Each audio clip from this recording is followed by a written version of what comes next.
I'm going to laugh. Hi, Bradley. Hi. Oh my gosh, you're so annoying. Sorry. Welcome to Part of the Art. Thank you for having me. Very excited to be here. Very excited to have you here. Good. As the listeners might have already heard, this isn't like a usual interview style podcast with me because we've got an annoying person next to me. No.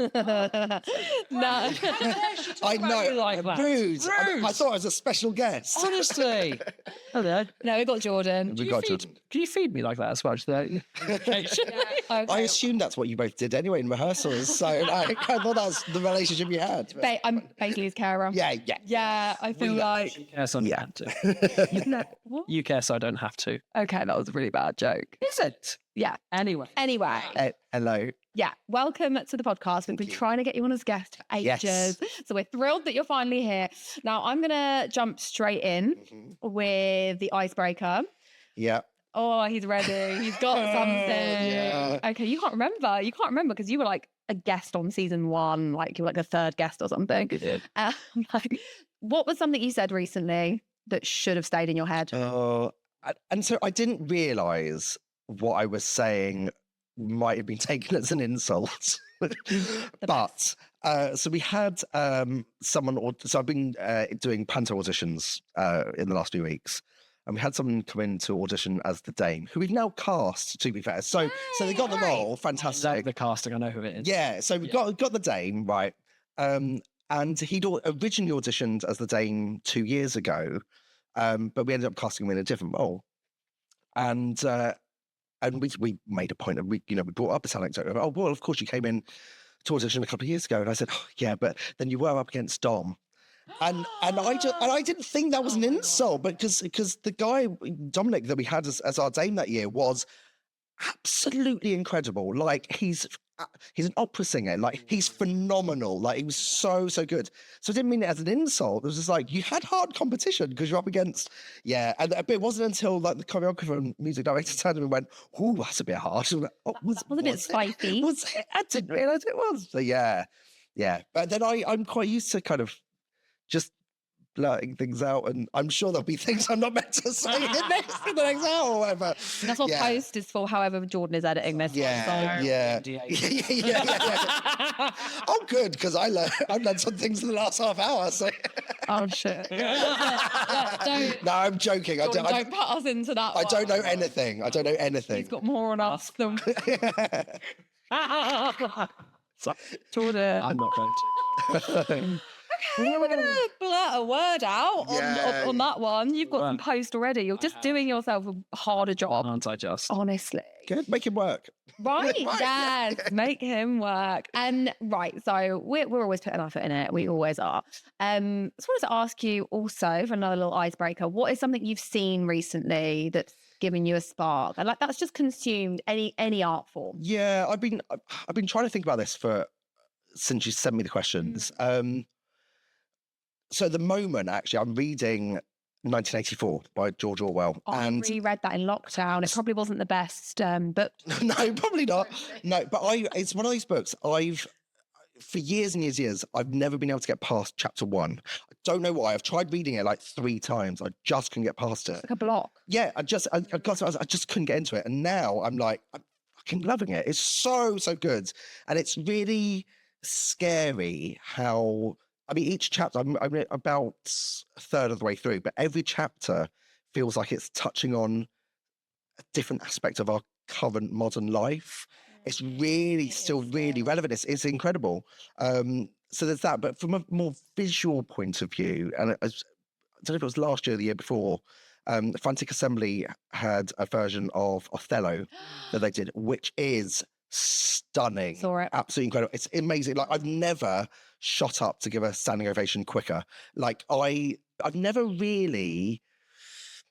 I like some Shakespeare. I'm not a Shakespeare aficionado by any means. But I feel like Frantic Assembly makes Shakespeare accessible. And I watched it, I came out of it thinking that is what Shakespeare should look like in 2023, 2024, whatever it was. It was incredible. And there were a bunch of young adults down front. They absolutely loved it. It was incredible. And you know, it's fine to do Shakespeare in a traditional way, but that's really what you should be doing, is making arts accessible and finding exciting new ways to do some bold visions for productions like that. It was incredible. So I really hope that they do it again in another 10 years for their anniversary production, because it was incredible. Oh, totally. Also, I'm just going to do a bit of like a shameless plug here, but Blue Apple Theatre, who I direct for. Oh, yeah, do you? Yeah, I do. I don't know. I don't know if you know. But as my artistic director, Richard Conlon, always says, we don't shy away from the classic. Yeah. And we have been known to do Shakespeare. I had a bit of involvement in Macbeth, which was the last Shakespeare text we did, but I've not done any of the other stuff. But they did Othello as well. And a lot of audiences that come and see a Blue Apple piece of Shakespeare say that is the only Shakespeare performance that I've come to see that I've understood. Right. So as in, because we've made it accessible to the masses, we've done it in a creative way. You know, we work with adults and young people with learning disabilities who are the performers on that stage. So we make it accessible for our cast, but that then in turn makes it accessible for the audience. And exactly what you said with the Frantic Assembly, I think physical theatre makes it accessible, and we 100%. Are quite physically active if we're doing Shakespeare retellings. Yeah. So I think, there's something to be learned about. Yes, the text is brilliant and it's beautiful. But times change. Yeah. And I think there is something, I don't know why we're talking about Shakespeare, I'm not a massive fan. To be honest, I'm not very... We're just so excited. I'm like, really... yeah. But there is... Really artistic. I remember about 8 years... So I used to run a theatre company, and the director of our kind of modern interpretation of Julius Caesar, he... tragically, lost his wife died really suddenly, and I stepped in. I think we were about 3 weeks from opening. One of my friends said to me, "So who's directing Julius Caesar now?" And she went, "I went, well, I am." She went, "You don't know anything about Shakespeare." And I went, "I know." I know I don't. But luckily, I'm very aware of this. Thank you so much for reminding me. But the director, he was really, really great at helping his cast to understand the language and what you're saying and all that kind of stuff. And he was really good at, so in this production, we kind of made it sort of Trump-like. So because I do a bit of design stuff, I created, do you remember the Barack Obama power? No, not power, what does it say? The posters with the blue, white and red images. Yeah, that's all. So we created that in like the Italian colours, green, white and red. Nice. With our female Julius Caesar in the poster, saying power and it kind of just modernised it slightly, and it helps bridge that gap for an audience. But I think that's it. It's about finding those exciting visual new ways of doing something, but also try and bring it up to date if you can, or if you don't, if you still sell it in a traditional way, finding those routes to make a reason for why it's relevant to someone's life now, I suppose. But and talking of the theatre company that you used to run, you literally do it all. So you are a writer, a performer, a director, and a designer working in like marketing, and also a radio presenter. Yeah, that's all of them. I think is that all of them? There might be more, but I think that's probably enough. That's what your Instagram says. What your Instagram says. No, that's true. No, that is someone's been stalking. I like to do research on all my guests. It's not stalking. It's just getting to know your guests. In 2017, you posted a photo. Only 3 likes that day. Okay, I'm not that bad. I just like to see what people have been up to, how they describe themselves. It's quite. You've got to admit that's a lot. Yeah, it's a funny one. So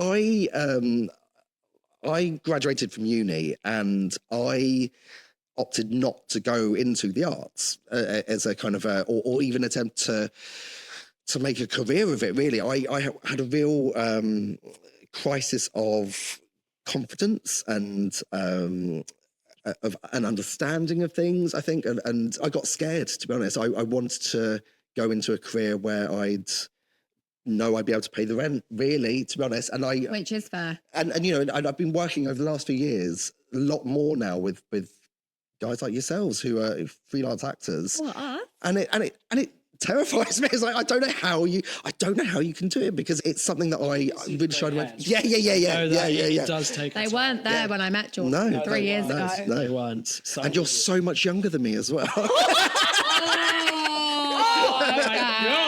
I'm glad I'm sat here. You two break it up. But yeah, so I graduated uni, and there was always that feeling of I wish, not regret. I don't really believe in regrets, but just wishing that I'd maybe considered taking a different path.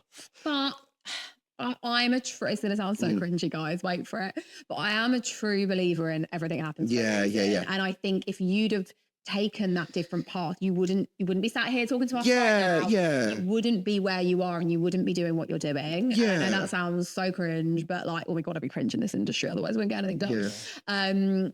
Do you know what I mean? Yeah, absolutely. And I was really, I just had really lucky moments, I suppose. So in 2016, I'd written and directed for Pitchy Breath before. So at that time, that was your theatre. That was the theatre company. So Pitchy Breath at that point. Well, in 2020, they hit their 25-year anniversary. So it was formed out of Crawley Borough Council's arts development department. And the person that was running it stepped down, and I think her role became redundant, I think. I'm not sure I'm quite getting that right. Oh, so many all of that sort of stuff. And so kind of the rest of us were just like, well, what's happening with the company? Is it still going? Is there someone going to replace it? And we weren't really getting any answers. So I kind of brought a few of us together and went, look, let's find out. So I contacted the council, and they said, oh, we just didn't know if anyone was still interested in keeping it running. I was like, no, we are. We've just been waiting to hear from you. So I kind of sort of, I said, look, I'd be happy to run it if people still want it. And so Pitchy Breath is really, it had two focus points, really, was new writers from the local area, and reimagining of classics like Shakespeare's or whatever. So I took over in 2016, and I remember the meeting, and I said, look, happy to do it as long as I have so much support. I need other people to get behind me and do the, of course we will. And become a one-man 4 years later, it did. As is so often the case. Yeah, and I think it is a mix. To be fair, I think some of that is down to, but everything's just running so well, and we don't know how we can help. And I get that. So I don't blame anyone. But also, it is that thing of we were talking about this earlier. I do find, without naming projects or names or anything, but I do find it. People are like, well, Becca can do it, and just because I can do it doesn't mean I should be doing everything. Yeah, but exactly. It's very much like, if you are a capable person, which a lot of us are in the arts, we have multiple strings to our bows. People are like, well, they're just getting it done and they're doing it so well, so just let them. Yeah. But actually, you need that camaraderie, you need that support. 100%. It's not just whether or not you're good at, if you're good at all the jobs, great. Yeah. But you've not got anyone to bounce off of, you've not got anyone that's got your back. Yeah. You've not got anyone cheerleading you in your corner. You've not got anyone when things go bad to actually support you. Yeah. And and that was the other thing. I also had to be very careful that I was really conscious. Sorry? Was it tread on toes? No, not so much that. It was more, I was really conscious of, it's not my company. Right. It's a company for the local community. And so the way it worked really was, so none of the actors were paid, but the writers and directors were, because obviously it was part of the council's funding. And what I was trying to do during my tenure was, so the local performers were kind of local non-professionals, but really talented, like really good actors, really great performers. How did that sit with you, knowing that the directors and the writers were being paid, but the actors weren't? So this is the thing. What I was trying to do during my time was, I was trying to push us to a point where we were getting better and better and better, so that we could profit share, or we could at least pay for people's petrol to get to venues. Looking for that. That was what I was trying to get us towards. but the funding just wasn't there. And also working with like councils and local authorities, everything takes. It's not an easy process for them. For exactly. Everything, red tape, all sorts of hurdles, and budget may not even be there in the first. 100%, 100%. And to be fair to the council as well, I mean, they were very clear about, okay, we're going to kind of help support you through that transition of going from a fully funded organisation into one that is seeking alternative funds and all that kind of stuff. So they were very supportive in that way and very helpful. But yeah, I mean, in answer to your question, yeah, I think everyone deserves to be remunerated for their work, for what they're doing. I've had this conversation so many times on this podcast, like. And a lot of, I always just describe the arts industry as like the Wild West. There's no, someone was talking to me the other day, so CEO of a charity, and they were saying, he just doesn't understand the arts. It's like the only industry that doesn't have a standardized way of paying. A standardized rate, a standardized process on how things are done. And it's so true. There's so many variables, we're involved in something at the moment that we're not getting paid for. No. It's a passion project, but then we're also getting high profile stuff that is paid really well. There is a return. And it's tricky, isn't it? Because we sort of had a sort of similar conversation when we were doing Pompey Dogs, because actually the funding, I've heard you talk about it before. Sorry, me and John are just like the same person. I'll go on to what I wanted to ask you. But with Pompey Dogs, and we had a similar conversation about the way the pay structure for that adapted, shall we say, or evolved as the project went on, unfortunately. But I was quite honest with you and said, look, if you are able to do this, at this lower rate, that actually I'm working on this other project that I can't promise you that you're going to get cast, but audition, and and I was very confident that I've worked with Jordan before, and he it was my didn't first. come to that audition. Did he not? So hang on. You did make me. It's purely because I thought I've not actually been. That was for Crowbait. I've not been a part of Crowbait before. I would literally just walk into the door and there'd be. I know it's an open audition, but then Crowbait's been going for ages. They know everyone, etc. So I thought, well, there's no chance I'll get looking for that. But when I walked through the doors and I read that script, it was great. It was. I was like, reason he came was because we'd been. You trophy every time. It's literally there on the shelf, polished. I got Jordan to that audition. Yeah, but I don't blame you. Okay, but you got the job. Yes. You got. Wow. Thank you very much. I do. It was Did you say shit talent? Oh my god! Sheer talent. Yeah. Okay. Sorry guys, I don't work with shit talent. Actually. Yes. I mean, I have, but I don't choose. No, I do. Because we'd been performing together that day, and of course, I was like, yes, we were tired. I was tired, and it was a case of like, look, do we reserve energy because we were doing something the next day? But I'm so glad I went. So good. Just for the network. But also it was an arts council funded project, and it's like it was a decent wage. It was it was great, special. And but Pompey Dogs was so much fun. Yeah, and that's what I was gonna talk to you about. You've worked from everything from immersive. But that was my first immersive show, which was. How was that for you? Tell us about working in immersive cinema experience. Yeah, so live actors. So it kind of ties into Crowbait actually. So obviously you're involved in Showbait 2025. Yep, this year. Yeah, this year. Oh, I'm so sorry. Sorry. So no, but Crowbait is the company. So I'll let you off. It's fine. Strike one. So I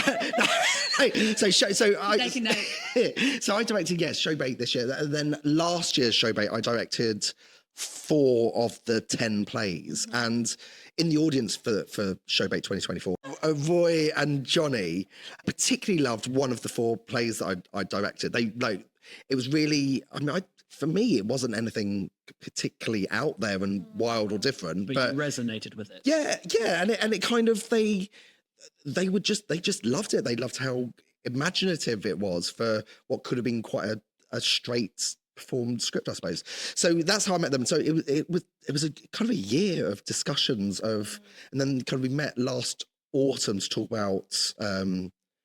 about this project. And at that point, it was really just a kind of scoping out a few ideas. But I suggested something there and then about, because the thing about this project was that the rights holders for Reservoir Dogs were very, very particular about what we could and couldn't do, about infringing on copyright and all that sort of stuff. So, which is why instead of having, you know, people in black and white suits and and being called Mr. White or whatever, I thought, well, okay, let's have painters and decorators so they can be splashed with the colours. You've got that little wink to the film. Yeah, like you are the colours. Yeah, and you know, and the thing is, the film is about, you know, who is the mole. So let's just transfer that story across. Which honestly worked so well, didn't it? Oh, the best game to play with murder mysteries and that kind of thing is the mole. Who is it to find the person? So and who's the rat? And I do. I think maybe some of the clues were perhaps too subtle, but that's part of the fun, isn't it? Like it will. Do you think it doesn't always resonate? But that was what you write. But what I was writing was trying to be.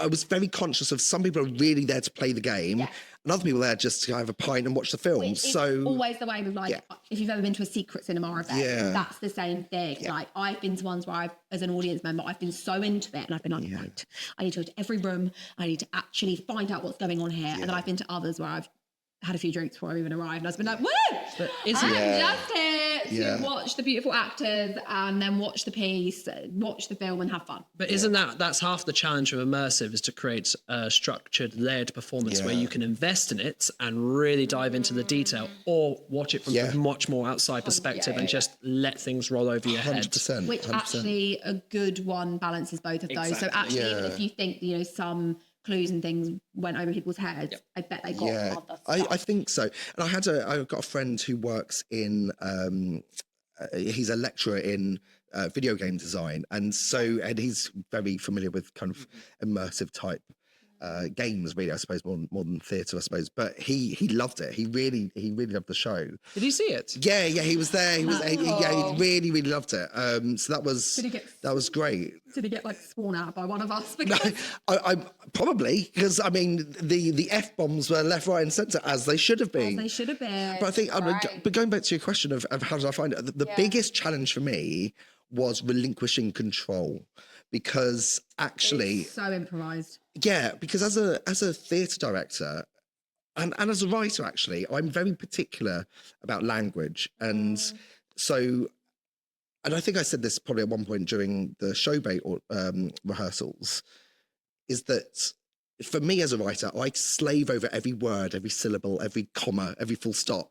And so it's important for me to kind of understand that. And so I remember for Crowbait that I was like, you know, normally I'd be like, you can be a bit more flexible, but I think because they're short 8-minute plays, you know, and it's a writer's group, it's quite important to stay as close to the script as possible.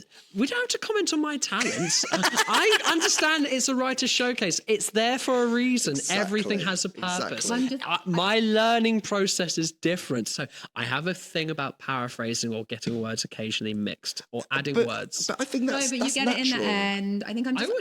I think I'm just looking at you for next week's show because it's a writer's event, and I'm just like, don't. It's only 100 words over at the moment.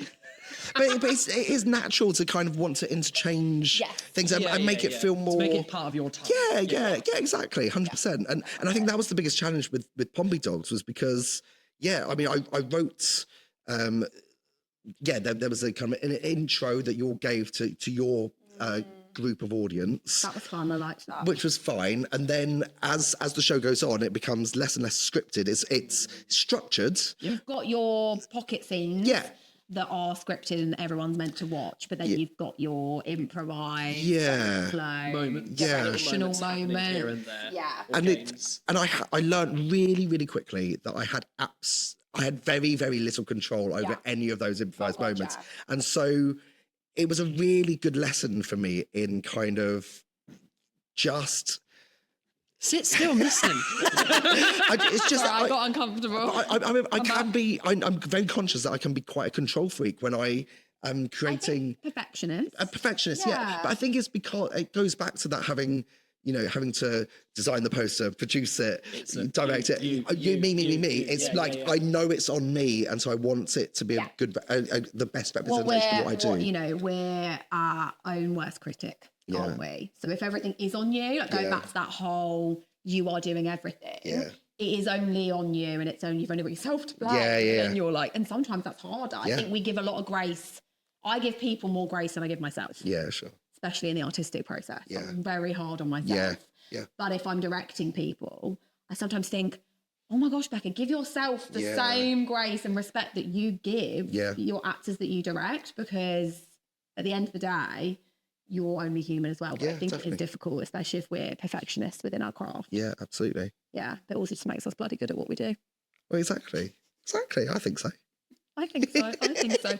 And so you've worked with various levels. You touched upon it earlier, saying you worked kind of with the community cast. So when you've been a director and an actor, you've both directed and performed with kind of community level casts and also professional casts. So professional actors or community and dram actors. How's the difference between those? What's the process like?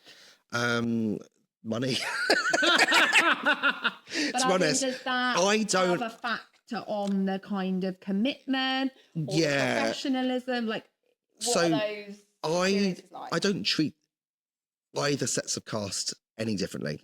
I go in with a very clear, because ultimately the audience are paying to see a show, regardless of whether or not you're just doing it for fun or this is your main source of income. It doesn't matter to the audience. They're there to see. They're there for a night out. They want to have a good time. And so they deserve the best they can. Now, what you do have to adjust is, like you say, it's people's levels of commitment. And for me, I suppose my job is to instill that same sense of we deserve to put on the best show we can, and kind of inspiring them to want to do the same. So last year I directed two shows. No, it's a good way. But last year I was directing two shows back to back at the same time for with local community casts. One was a revival of my own play from 10 years ago called Deadly and Curious, and the other one was Curious Incident of the Dog in the Nighttime, which is been done a lot as well, and it's one of my all-time favorite plays. Stunning, yeah. It's so, and my partner's gonna mock me for saying this, but every time I say it is Curious Incident. So I saw the original production at the National in 2012 in the round, and it was absolutely incredible. And it's no exaggeration when I say it completely changed the way I looked at how you can create theatre. I'd never seen anything like it. And I wanted the audience to feel that same experience that I felt, 13 years ago, whatever it was, right? And so that was my mindset going into the rehearsals. That was my mindset, and that was what I wanted the cast to feel, and I wanted the cast to kind of have that same excitement about it. And it's I was really, really proud of both productions. Where was I going with this?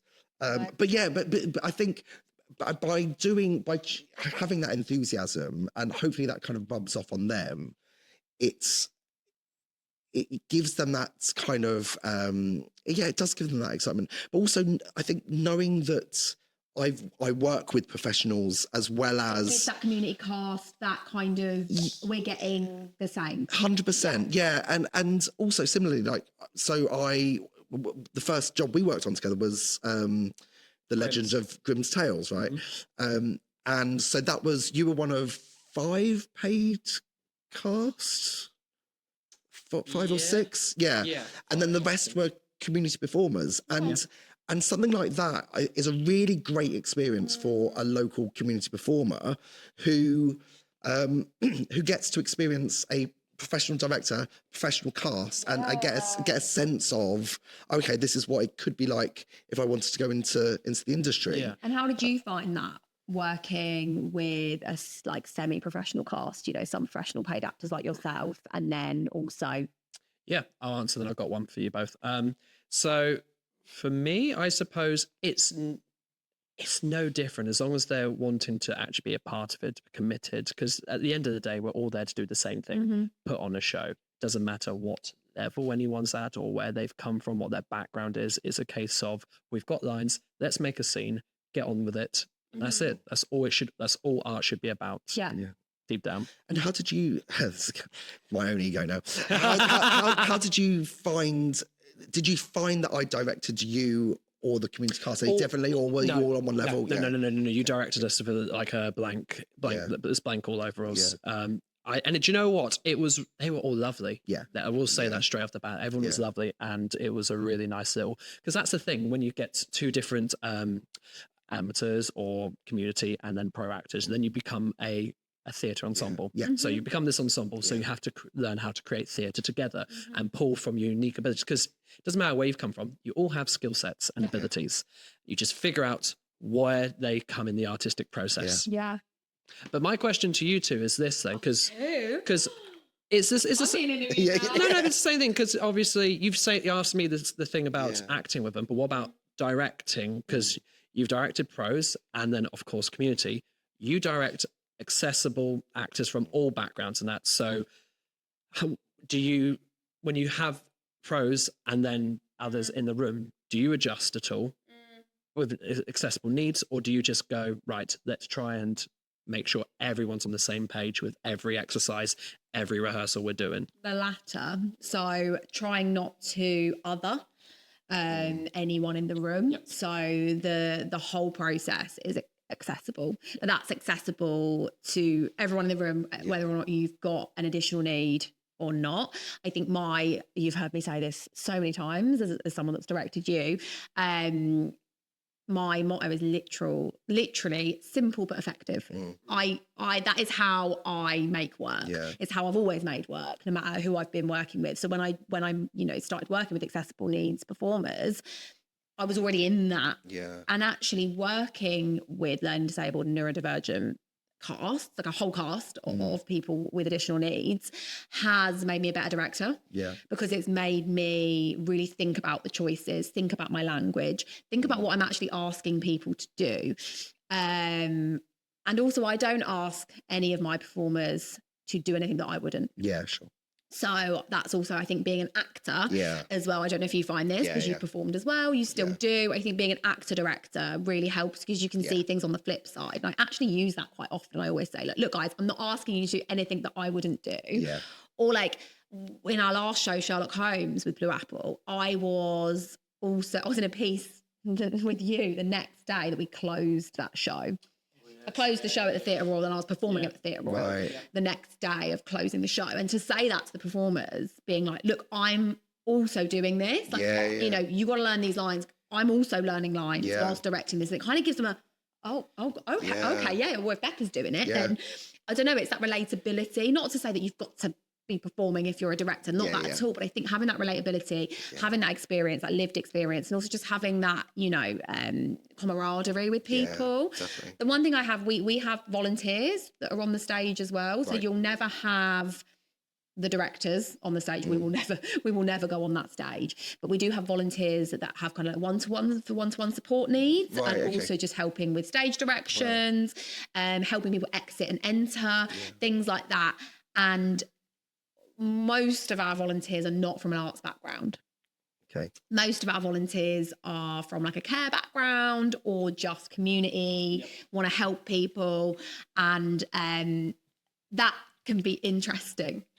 And then on the flip side, you also do get people that have done like Amdram and stuff that I don't want to our volunteers are amazing. Like, honestly, we couldn't do what we do without them, but it's really interesting integrating them into, so we've got such an eclectic mix of people, and you've got those people that do Amdrams. They're good. They know what they're doing. Like they're on it, but sometimes they might forget why they're there. You're like, oh, a beautiful performance. You're actually nailing it, but also you're forgetting that participant that you're aiding. Do you know what I mean? So it's a real fine balance. And, you know, honestly, our casts get it.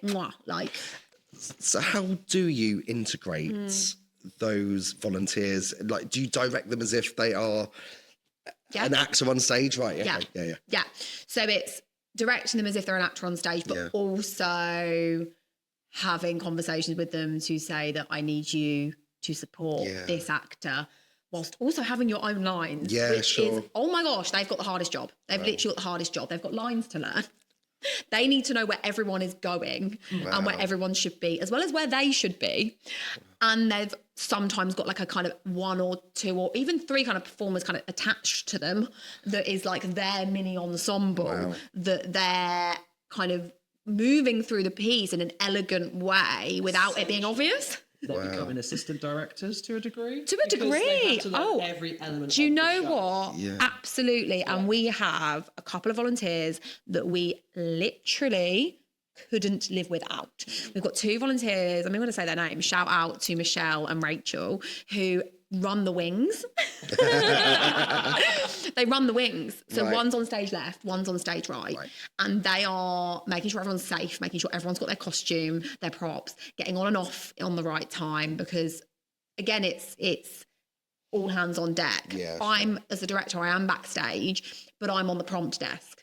So I'm there kind of calling the cues for like tech and everything. I'm wearing cans, but I'm also looking through the script, ready to verbally prompt anyone that forgets their lines. So I'm kind of in the script. I can't be making people I'm obviously very aware, and if there's a big number, I'm like making sure, and I have actually had to go run and get someone from a dressing room and just like push them on stage before. But you know, we're all hyper alert. Including the cast. Like everyone has a lot to think about. And we meet weekly in an evening, but across kind of an academic year. Right, sure. So it's a long process. And then we have an intensive kind of month in the lead up to the show where we do like weekend rehearsals and stuff like that. Yeah, sure. But it's an absolute joy because it really is that merging of lots of different worlds. But we make it work, and it's really made me a better director and a better actor, just thinking about all these different elements. Does that answer your question? I think so. I think so. Well done. Thanks for joining us, Becca. I'm like, and now but do you know what? This is what it's about. Part of the arts is meant to be like round table. Yeah, definitely. You've done everything from Poe to Panto. Do you like that? Poe to Panto. Edgar Allan Poe. Sorry, you don't know who Poe is. Who's Poe? Edgar Allan Poe. So a writer, poet. I just liked it. Okay. Everything from Poe to Panto. I What's the weirdest or most fun moment you've had on stage or behind the scenes? So the weirdest one is so model is actually something you can add into the thing as well. Model. Yeah, I've done a bit of modelling. He's a model. I can't for the life of me remember how it came up, but I did some. Was it? Oh, it wasn't. Was it L'Oreal? I can't remember. L'Oreal? No, but it was. So it was London Fashion Week, and This is not where I thought this. No, and it was a new. I love this. It's like a new. I can't remember if it was L'Oreal. Maybe it was someone else. But it was a posh brand of an offshoot of one of their brands. I and this other guy were dressed up as Napoleon, but in pink. Everything that's gonna look pink fab. and Napoleon. So I had to go to this random warehouse for a costume fitting. Of course you did. Somewhere. And then London Fashion Week, I just went in.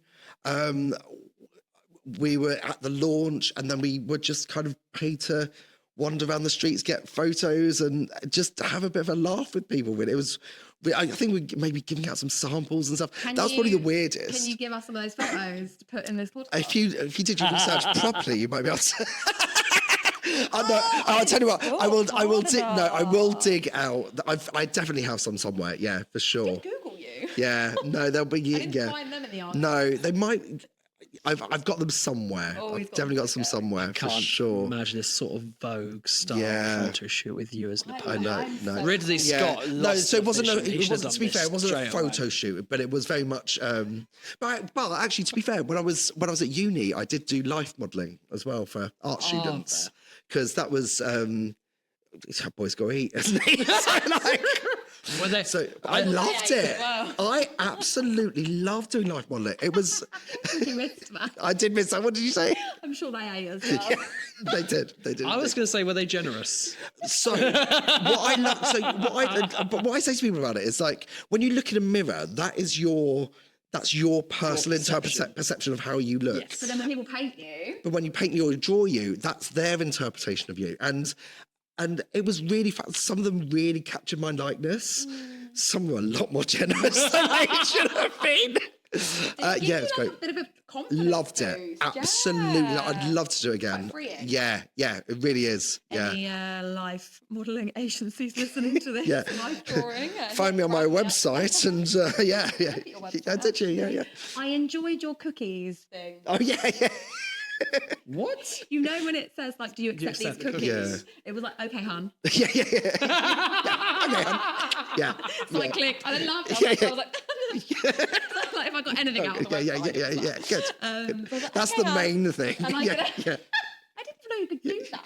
No, I didn't until I was in the cookies section. I was like, oh, I can change what it says. Yeah. And I Why aren't they all doing it? They're all so dull and Right? boring. Honestly, yeah. Exactly. And I just loved it because I could just imagine Bradley's voice like, okay, hun. Okay, Han. And I was like, Yeah. I agree to these cookies.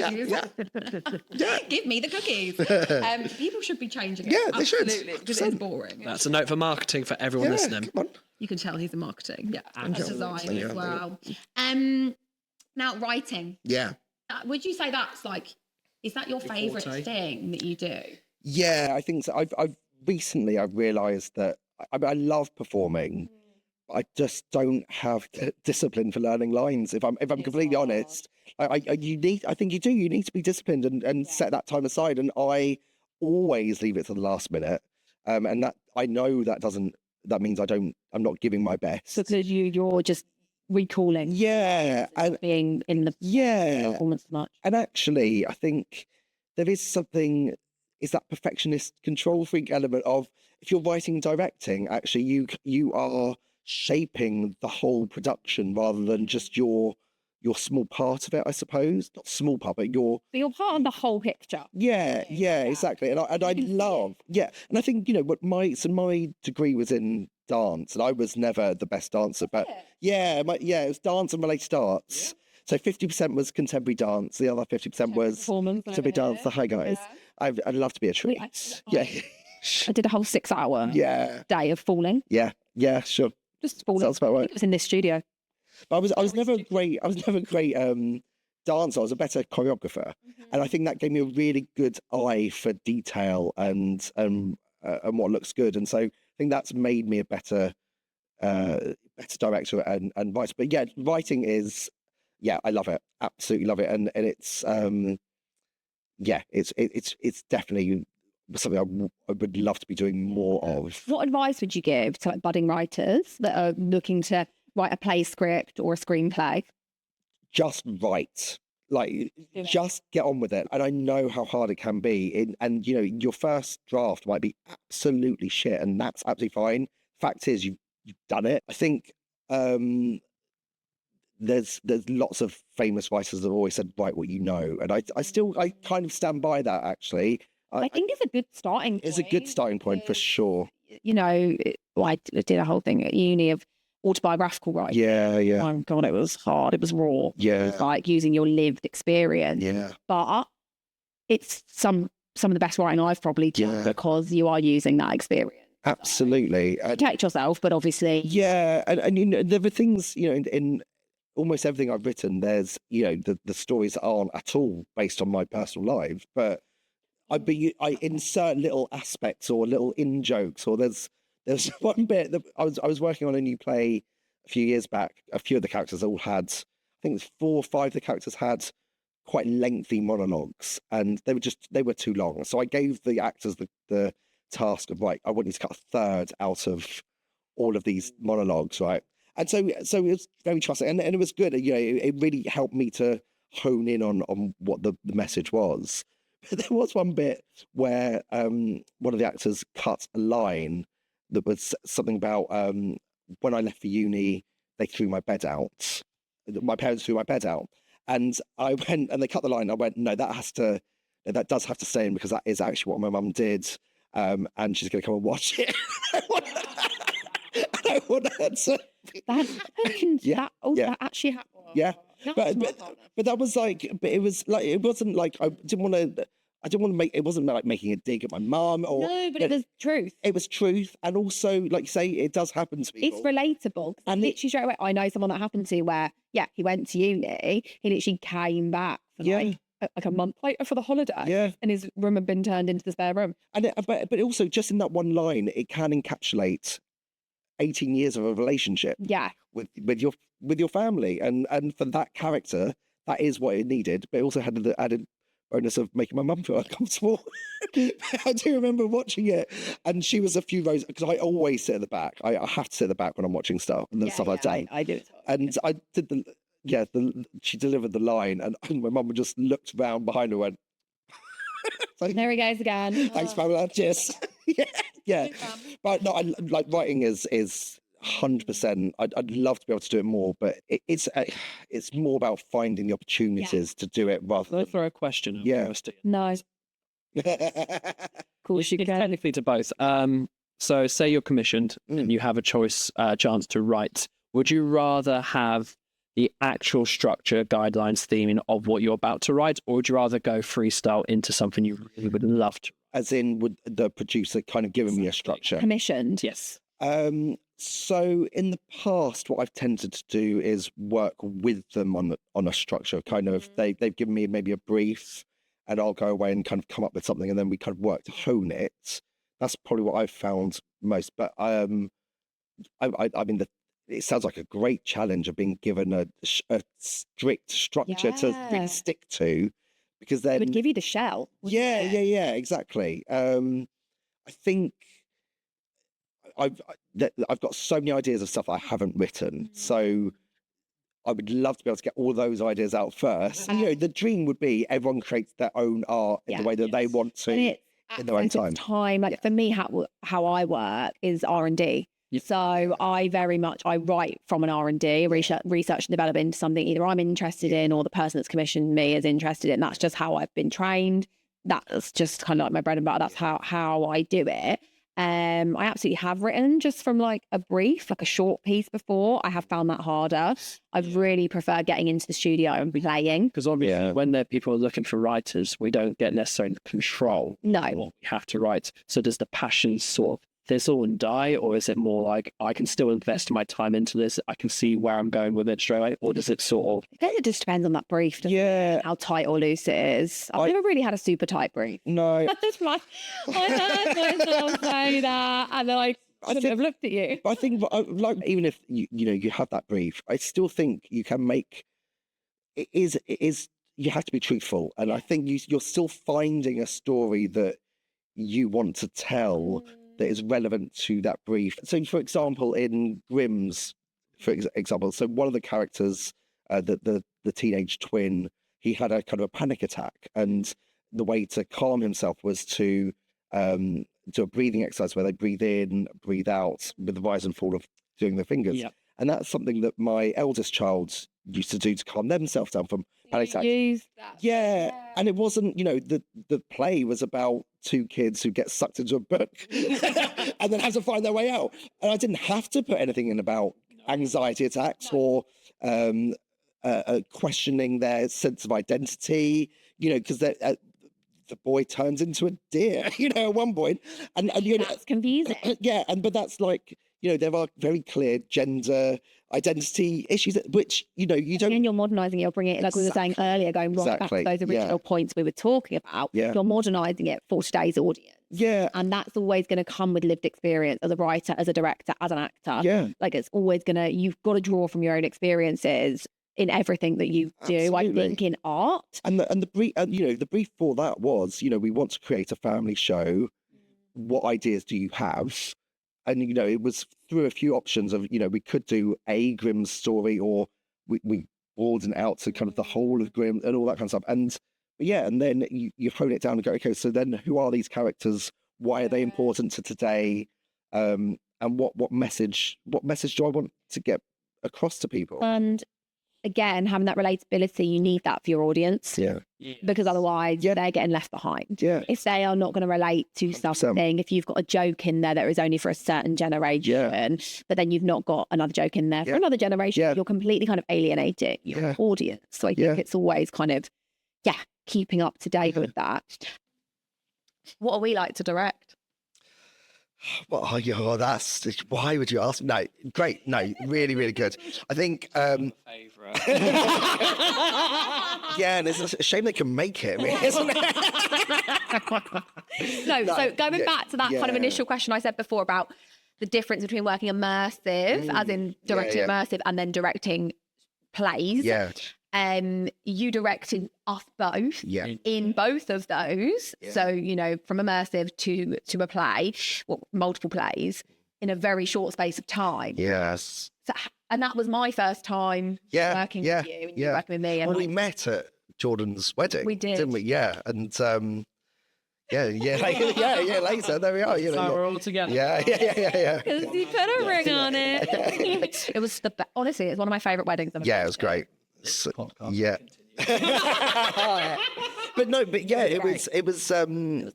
was the first time we met, and how did you hear about the workshop? Because I saw it on Instagram, and then Yvonne put it on a group like later, and I'd already signed up for it and been like, I'm going. Yeah. So I think I saw it, and then I was like, what's this? And that's right. That's right. Yeah. I had to message you because it sold out so quick. Yeah, that's right. And I was like, I saw this a while ago and I didn't come in time. I really want to come. But I remember and I reached out to the organisers. I said, it'd be really good if we can get an extra space for Becca to be there because I had a good feeling, guys.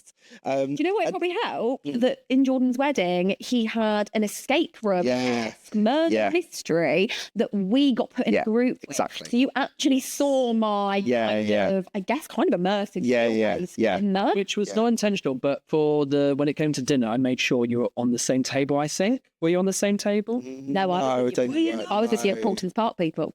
Were you? Yeah, which we also loved. I wanted creatives were creative, so that he was sorry if the guy I was sat next to me. He was lovely. But I think the other thing, like, it got really well with him. He was great. We did that slow-mo thing, camera together. The slow-mo camera thing. Yeah.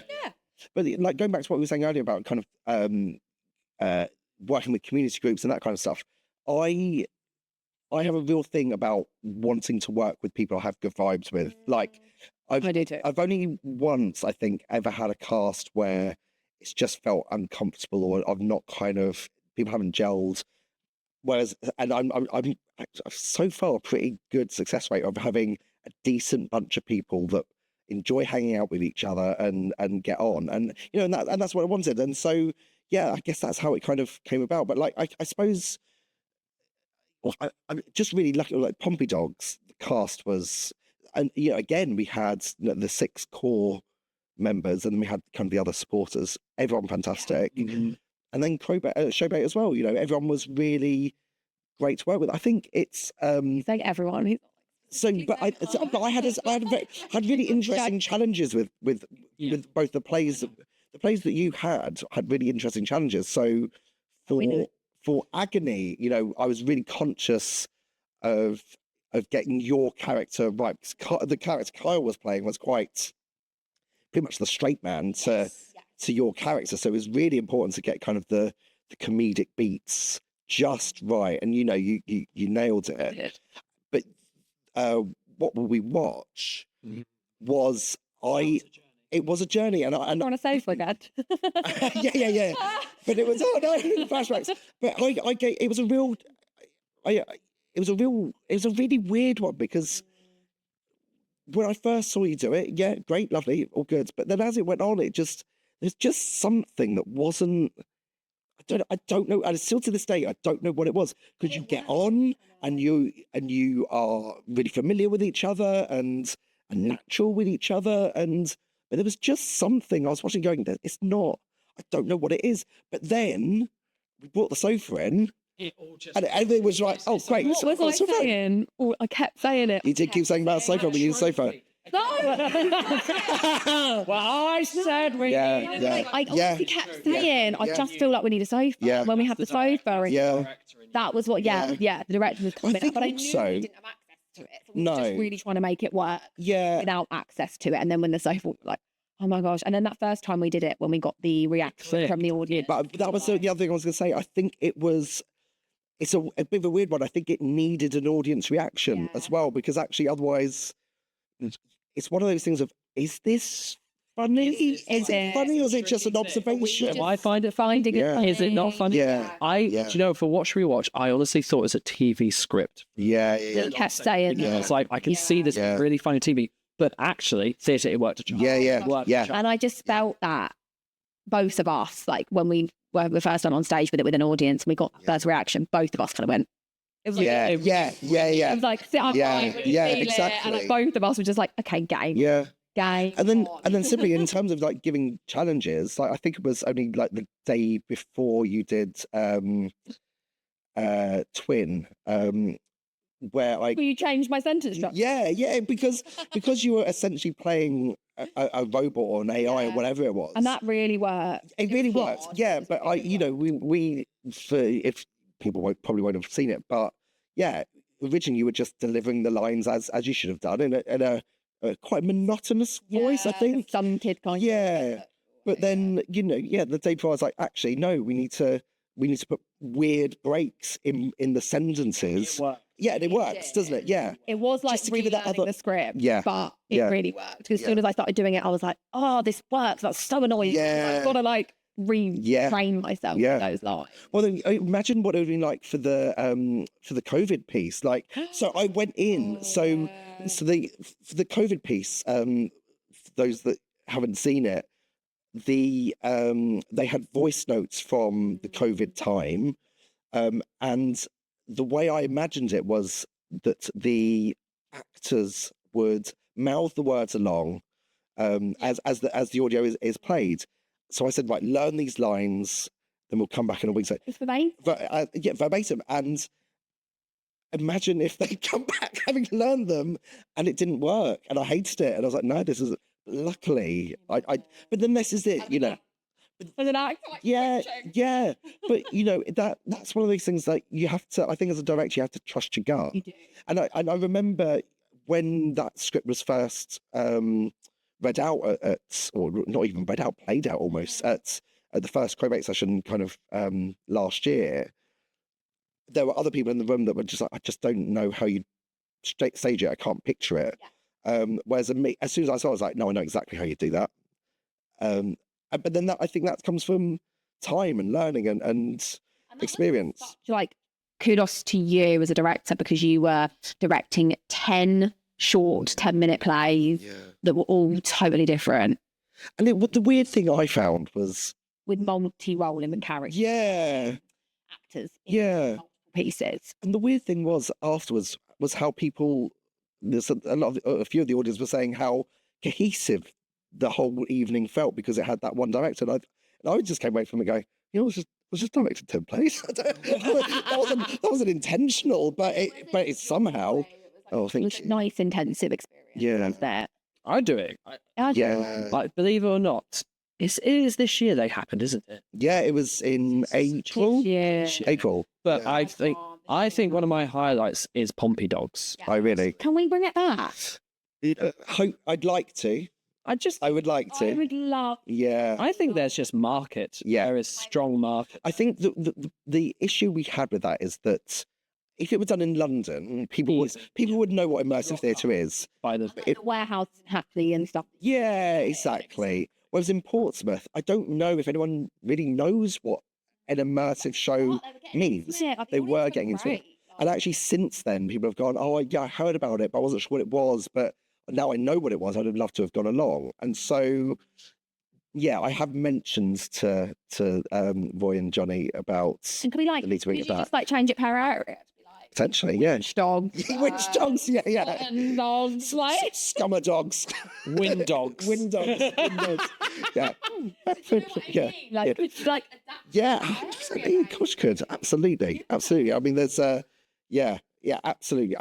And it's interesting because I think we were forced into having to, not forced, but the whole point of it was to show the film at some point in the evening. Yeah. So from my point of view, it's good to have that that imposition, that structure, that forced element to it in order to structure the evening. But now I'm coming away from it going, okay, that's my first immersive show. How would what would be the translation of that into Shakespeare? No, I'm not talking immersive Shakespeare. I love this. It's like people about Shakespeare. Yeah, I don't. But do you know what I mean? Like, or He doesn't want to be. or 1984. No, yeah, I'm reading at the moment. Read it. Oh yeah, it's so good. Who's it by? George Orwell. Well, Yeah, it's doesn't those classics, doesn't it? Clearly. Edgar Allan Poe, 1984. No. God, Don't shame me on this. William Shakespeare was a writer back in the. Is yeah. Talking to someone that doesn't know. Yeah. he did the picture one? You know, that Imagine. Dorian guy, right? That's the one. That's the guy. Yeah, well done. But I think that's where my head is at the moment a little bit. Is like, yeah, we could absolutely bring back, but is there a different way to do it? And actually, I'm chatting with Roy and Johnny at the moment about something potentially for next year. It's incredibly early days for that. Yeah, Early days when the ideas are bubbling. yeah. Yeah, but at the moment, my main focus is panto, and then also looking to writing something for next year as well. Oh.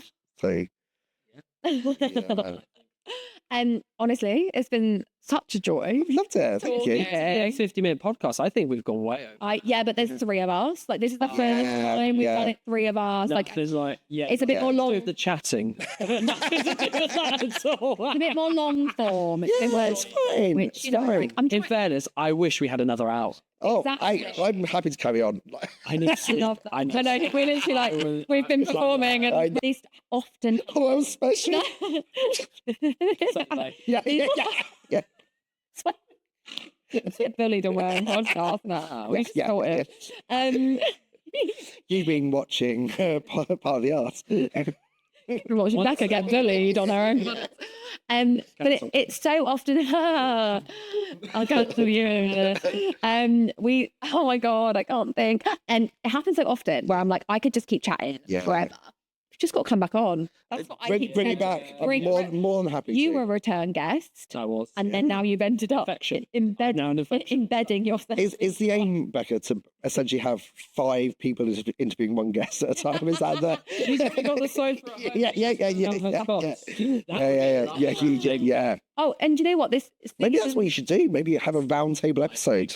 Well, Be I great. wanted this. I keep saying this podcast is like a round table podcast Yeah. because even when it's just me and a guest, Yeah. it's conversational. Yeah. I'm not just sitting here reeling out questions, Yeah. but I know my guests well enough. I've researched you well enough, or I know you personally as well, that it hopefully naturally just flows. And season 3, like this season, is where I am trying out stuff really. It's been a bit of a tryout. It is being out a tryout season. So, a little bit of a longer form episode. Yeah. We'll see how it does. Bring me back. I'm more than happy. I want you back. I could chat for hours. I want you back. I want you back. On your own. That was. Talk about your radio No, present. Do a little shout out for that. Where can we listen to your So if radio? you're in the Portsmouth area, listen to me on Express FM Tuesday nights from 11 p.m. We play a game of What Came First. We play Guess the Year and Bradley's Midnight Banger. Someone's been listening. I have a listener, guys. Yeah. So my research. Listen at midnight. No, I've researched Jordan. Oh, okay. Anything Yeah. So Bradley's Midnight Banger, I love because I just get to play just before midnight an absolute classic tunes. I've had like Set You Free by Entrance. I've played a bit of Fatboy Slim, all sorts of stuff. This week, made like just a real absolute banger of a tune. It's fantastic. But I love it, and I've covered a few weekend shows. I was part of the coverage for Portsmouth Pride. I love it. Like it's something I've always wanted to do. And now you're doing it weekly. Yeah, I love it. Which is what a great addition. Yeah. Does it keep you fresh with all your other Yeah, it does. Yeah. In your I just act a bit stupid on it as well. Like I'd just be myself. Yeah, I'd be myself. Yeah. calling him stupid. I'm saying I'm calling myself stupid. There you go. It's fine. Oh my gosh, you guys like bully me. I can't bully you two. I love listening to the radio, and it's something I've always wanted to do, and I still listen to radio. yeah, I love it. I turn quite Absolutely love it. Morning. Like, I think it's, I hope it continues for you, and I hope it keeps expanding for you as well. Yeah, I hope so. I keep hinting. I want to show with more listeners. Or a time where there's. So yeah, if you're in the Portsmouth area, you can listen on. I think it's 93.7 FM. I think. I'll put it all in the bio. you. I'll put links underneath. But we also have everything. an app, Express FM app. So Send me all the deets of where we can listen and stuff, and I'll embed that into it, so you guys can literally just click and and get it. Thanks, On that note, thank you so much for Thanks for being having me. part of the arts today, Bradley. Thank It's been you. an absolute pleasure. Thank you, Jordan. Thank you, Jordan. Wow. He loves to be. Thank you, Becca. You're welcome. You're welcome. Why it's got all like Because we don't know how to sign off. Yeah. Good thing, like we don't know how to sign off. You need from a marketing perspective. And we'll catch you next time. We'll catch you next time. all the time after that. Thank you so much for listening to Part of the Arts. If you enjoyed this episode or any of the others, please subscribe, share, and leave us a review. Also, we would love it if you could support this passion project by buying us a coffee. All the info is below. Thank you and see you next time.